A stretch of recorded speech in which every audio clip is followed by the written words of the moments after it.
ഭാര്യയും മക്കളും 2 പെൺമക്കളും ബുർഖ ധരിച്ചില്ല എന്ന് പറഞ്ഞ് ഒരാൾ സ്വന്തം ഭാര്യയും മക്കളെയും വെട്ടിക്കൊന്നു. യു.പിയിലാണ് സംഭവം. ഇത് വളരെ അത്ഭുതത്തോടെ, ആഫ്രിക്കയിലൊക്കെ ആണെങ്കിൽ ഇങ്ങനെ നടന്നു എന്ന് കേട്ട് കഴിഞ്ഞാൽ അത്ഭുതപ്പെടാനില്ല. പക്ഷേ ഇത് ഇന്ത്യയിലാണ് നടന്നിരിക്കുന്നത്. മതം ഭ്രാന്തായിട്ട് തലയ്ക്ക് പിടിച്ചതിൻ്റെ പ്രശ്നമാണ്. അല്ല, ഇയാൾക്ക് ഈ പറയുന്ന മനുഷ്യൻ ഷാമില എന്ന് പറയുന്ന സ്ഥലത്ത് ഡിസംബർ 9 ഈ സംഭവം ഉണ്ടായത്. പക്ഷേ ജനാധിപത്യവും മതേതരത്വവും കാത്തുസൂക്ഷിക്കുന്ന, കണ്ണിലെ കൃഷ്ണമണി പോലെ കാത്തുസൂക്ഷിക്കുന്ന കേരളത്തിലെ മാപ്രകൾ ഇത് പ്രസിദ്ധീകരിച്ചില്ല. കാരണം ഇത് പ്രസിദ്ധീകരിച്ചു കഴിഞ്ഞാൽ ജനാധിപത്യവും മതേതരത്വമോ തകർന്നാലോ എന്ന് അവർ ഭയന്നുകൊണ്ടാണ് അവർ ഇത് പറയാതിരുന്നതിൻ്റെ കാരണം. അയാളുടെ ഭാര്യ, അയാളുടെ പേരെന്ന് വെച്ചാൽ മുഹമ്മദ് ഫാറൂഖ് എന്നാണ്. ഇദ്ദേഹം ഒരു കൂലിപ്പണിക്കാരനാണ്. മദ്രസ വിദ്യാഭ്യാസമാണ് അടിസ്ഥാനപരമായിട്ട് കിട്ടിയിട്ടുള്ളത്. 5ാം ക്ലാസ്സിലെ ഡ്രോപ്പ് ഔട്ടായി. അതിനുശേഷം പിന്നെ സെക്കുലർ എഡ്യൂക്കേഷൻ കിട്ടിയിട്ടില്ല. ഇദ്ദേഹത്തിന് 5 മക്കളുണ്ട്. ഇനി 3 ആൺമക്കൾ വേറെയുണ്ട്. പക്ഷേ ഈ ഭാര്യയുടെ പേരെന്ന് പറഞ്ഞാൽ തായിറ. ഭാര്യ തായിറയും പെൺമക്കൾ അഫ്രീൻ ആൻഡ് സഹറീൻ. ഇവർ ഭാര്യയുടെ വീട്ടിൽ പോയിട്ട് അവിടെ നിന്ന് പുറത്തിറങ്ങിയപ്പോൾ ഹിജാബ് ധരിച്ചില്ല. അങ്ങനെ ഹിജാബ് ധരിക്കാതെ പുറത്തിറങ്ങിയത് മതനിന്ദയാണ് എന്നാരോപിച്ചുകൊണ്ട് മതനിന്ദകർക്ക് വധശിക്ഷ വിധിക്കാം എന്ന ഖുറാൻ വചനം നടപ്പിലാക്കുകയായിരുന്നു ബഹുമാനായ മുഹമ്മദ് ഫാറൂഖ് ചെയ്തത്. ഇവർ രണ്ടുപേരെയും പുള്ളി എന്ത് ചെയ്യുന്നത് വെച്ചാൽ ആസൂത്രിതമായിട്ടാണ് കൊന്നത്. ആദ്യം തന്നെ ഒരു വലിയ കുഴി ഇയാളുടെ പറമ്പിൽ കുഴിച്ചു. അപ്പോൾ എന്തിനാണെന്ന് ചോദിച്ചാൽ പറഞ്ഞ് ഞാനിവിടെ ഒരു ടോയ്ലറ്റ് ഉണ്ടാക്കാൻ പോവുകയെന്ന് പറഞ്ഞു. വലിയ കുഴി. എന്നിട്ട് ഇവരെ 2 പേരെയും വെട്ടിക്കൊന്ന്, ഈ 3 പേരെയും വെട്ടിക്കൊന്ന് ആ കുഴിയിലിട്ട് മൂടിക്കളഞ്ഞു. ഈ മക്കൾ ചോദിച്ചു കഴിഞ്ഞപ്പോഴേക്കും, ഇത് രാത്രിയാണ് സംഭവിക്കുന്നത്, ഈ കൊച്ചു കുട്ടികളാണ് ആൺമക്കൾ, അവർ ചോദിച്ചു കഴിഞ്ഞപ്പോഴേക്കും പിന്നെ ഉമ്മയുടെ വീട്ടിൽ പോയിക്കൊണ്ട് തിരിച്ചു വരും എന്ന് പറഞ്ഞിട്ടിരുന്നു. പിന്നെ ഇത് ആളുകൾ കണ്ടെത്തിയപ്പോഴാണ് ഈ പ്രശ്നമൊക്കെ ഇപ്പം നാട്ടുകാർ അറിഞ്ഞിരിക്കുന്നത്. ഇതിനകത്തൊരു കാര്യം എന്ന് വെച്ച് കഴിഞ്ഞാൽ, ഇത്ര അപായകരമായ രീതിയിലെ മദ്രസ വിദ്യാഭ്യാസം ഒരർത്ഥത്തിൽ ഒന്നുകിൽ അത് പരിഷ്കരിക്കണം അല്ലെങ്കിൽ നിരോധിക്കണം.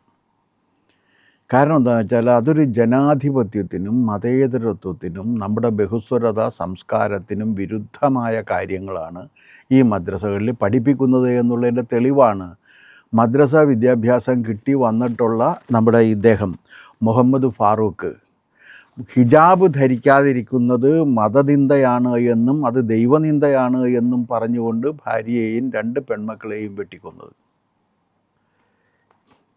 ഇത് നിങ്ങൾ നേരത്തെ പറഞ്ഞ രീതിയിൽ, പ്രിയൻ നേരത്തെ സൂചിപ്പിച്ചതുപോലെ, ഇത് ആഫ്രിക്കയിലൊന്നുമല്ല, ഇന്ത്യയിൽ സംഭവിക്കുന്ന കാര്യമാണ്.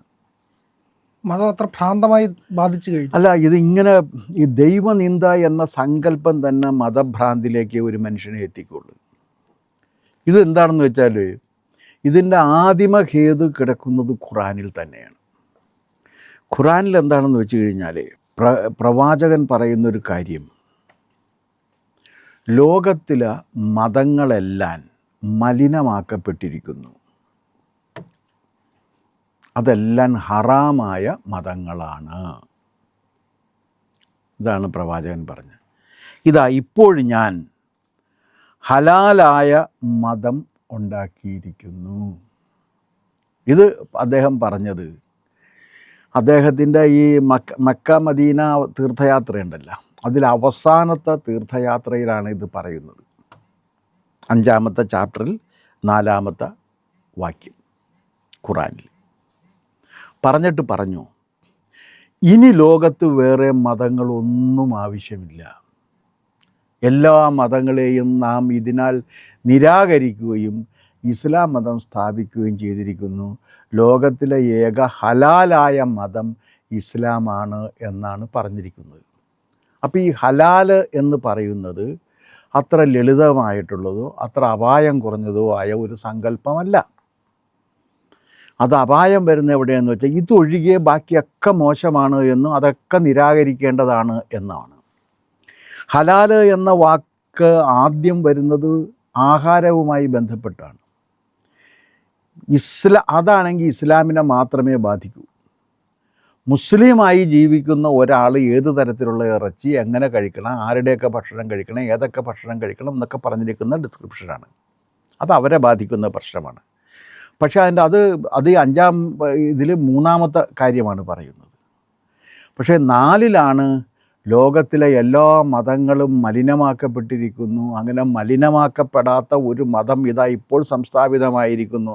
അതുകൊണ്ട് മലിനമാക്കപ്പെട്ട എല്ലാ മതങ്ങളും, ഹറാമായ മുഴുവൻ മതങ്ങളെയും മാറ്റി ഹലാലായ മതം സ്ഥാപിക്കണം. ഇതാണ് അവരുടെ ഒരു ലോജിക്ക്. അതിൽ ഹലാലായ വസ്ത്രരീതിയാണ് ബുർക്കയും ഹിജാബും ഒക്കെ. അത് ഹലാലാണ്. ബാക്കിയുള്ള എല്ലാ വസ്ത്രരീതികളും തെറ്റാണ്. അതുകൊണ്ടാണ് ഇസ്ലാമിക സ്റ്റേറ്റുകൾ എവിടെ വരുന്നുണ്ടോ അവിടെയൊക്കെ ബുർഖ വരികയും സ്ത്രീകൾ പുറത്തിറങ്ങാതിരിക്കുകയും സ്ത്രീകൾക്ക് യാതൊരു വിധത്തിലുള്ള അവകാശങ്ങൾ ഇല്ല എന്ന് പ്രഖ്യാപിക്കുകയും ചെയ്യുന്ന രീതി വരുന്നത് ഇതിൽ നിന്നാണ്. കാരണം അതൊക്കെ ഹറാമാണ്. സ്ത്രീകൾ ജോലിക്ക് പോകുന്നത് ഹറാമാണ്. ഇപ്പോൾ ഇന്നലെയും കൂടി പറഞ്ഞിട്ടുണ്ട്. ആര്? AP വിഭാഗത്തിൽപ്പെട്ട ഒരാൾ പറഞ്ഞിട്ടുണ്ട്, ഈ തെരഞ്ഞെടുപ്പ് പ്രകടനമൊക്കെ നടക്കുമ്പോൾ ആണും പെണ്ണും ഒരുമിച്ച് നിന്ന് പ്രകടനത്തിൽ പങ്കെടുക്കുന്നത് ദൈവത്തിന് ഇഷ്ടമല്ല എന്നാണ്, ഖുർആൻ വിരുദ്ധമാണെന്ന് പറഞ്ഞു. ഈ ദൈവത്തിൻ്റെ ഇഷ്ടം കൃത്യമായിട്ട് AP വിഭാഗത്തെ കൃത്യമായിട്ട് ഇത് അറിയിച്ചുകൊണ്ടിരിക്കുന്നുണ്ടെന്ന് തോന്നുന്നു. മെയിൽ കമ്മ്യൂണിക്കേഷനാണ്, മെയിൽ ഷോവനിസം എന്ന് പറയാം. കാരണം ആണുങ്ങളിങ്ങനെ പോയിക്കോട്ടെ, പെണ്ണുങ്ങൾ അതിനിടയ്ക്ക് പോകരുത് എന്ന് പറയുന്നത്. ഇതൊരു ജനാധിപത്യ സംവിധാനമാണ്. 50% സീറ്റും സ്ത്രീകൾക്കാണ്. സ്ത്രീകൾ തെരഞ്ഞെടുപ്പിൽ സ്ഥാനാർത്ഥിയാകണം, അവർ പ്രചരണം നടത്തണം, അവർ വോട്ട് ചോദിക്കണം, അവർ ജയിക്കണം, അവർ ഭരിക്കണം. ഏതാണ്ട് 21,000-ഓളം പഞ്ചായത്തുകളില്ലേ? ആ 21,000 അല്ലേ പഞ്ചായത്ത് എന്നാണ് അതിൻ്റെ ഒരു ഓർമ്മ. അതേ 19,000 എന്തോ ആയിക്കോട്ടെ. അതിൻ്റെ പകുതി എന്ന് വെച്ചാൽ ഏതാണ്ട് 10,000 പഞ്ചായത്തുകളിൽ പഞ്ചായത്ത് പ്രസിഡൻ്റായിട്ടും 10,000 പഞ്ചായത്ത് വൈസ് പ്രസിഡൻ്റായിട്ടും വരുന്നത് സ്ത്രീകളാണ്. ആ ഒരു കാലത്ത് ഇരുന്നുകൊണ്ടാണ് ഒരു മതത്തിൻ്റെ അധിപൻ എന്ന് സ്വയം അഹങ്കരിച്ചുകൊണ്ട് പറയുന്നത് സ്ത്രീകൾ അങ്ങനെയൊന്നും വരരുത് എന്ന് ഇവിടെ പോലും പറയുന്നു. ഇതിൻ്റെ എത്രയോ ഇരട്ടിയാണ് ഇപ്പോൾ ബംഗ്ലാദേശിൽ നടന്നുകൊണ്ടിരിക്കുന്നത്. ബംഗ്ലാദേശ് കത്തുന്നു. എന്താണ് അദ്ദേഹത്തിന് ഈ ജോർജ് സോറസിൻ്റെ സ്റ്റൂജായി വന്ന മുഹമ്മദ് യൂനസിന് ഒന്നും ചെയ്യാൻ കഴിയുന്നില്ല. അതിൻ്റെ കാരണം എന്താണെന്ന് വെച്ചാൽ അവിടുത്തെ ഹാദി അല്ലേ, ഹാദി എന്ന് പറയുന്ന അതിൻ്റെ ഈ ഒരു ചെറുപ്പക്കാരൻ കൊല്ലപ്പെട്ടു. ഷെരീഫ് ഒസ്മാൻ അല്ല, ഒസ്മാൻ ഓയാണ്. ഷെരീഫ് ഒസ്മാൻ ഹാദിയാണ് മുഹമ്മദ് യൂനസിന് വേണ്ടിയിട്ട് അവിടെ അരാജകത്വം ഉണ്ടാക്കാൻ നേതൃത്വം കൊടുത്തത്. ആ അരാജകത്വം ഉണ്ടാക്കാൻ നേതൃത്വം കൊടുത്ത അദ്ദേഹം മരിച്ചു കഴിഞ്ഞതിന് ശേഷം അദ്ദേഹം കൊല്ലപ്പെട്ടു മരിച്ചു. ആശുപത്രി കിടന്നിട്ടാണ് മരിക്കുന്നത്. ആശുപത്രി കിടന്ന് മരിച്ചു കഴിഞ്ഞതിന് ശേഷം ഇപ്പോഴവിടെ അരാജകത്വമാണ്. ഇയാൾക്കൊന്നും ചെയ്യാൻ കഴിയുന്നില്ല. എല്ലാം മതത്തിൻ്റെ പേരിലാണെന്ന് മനസ്സിലാക്കണം.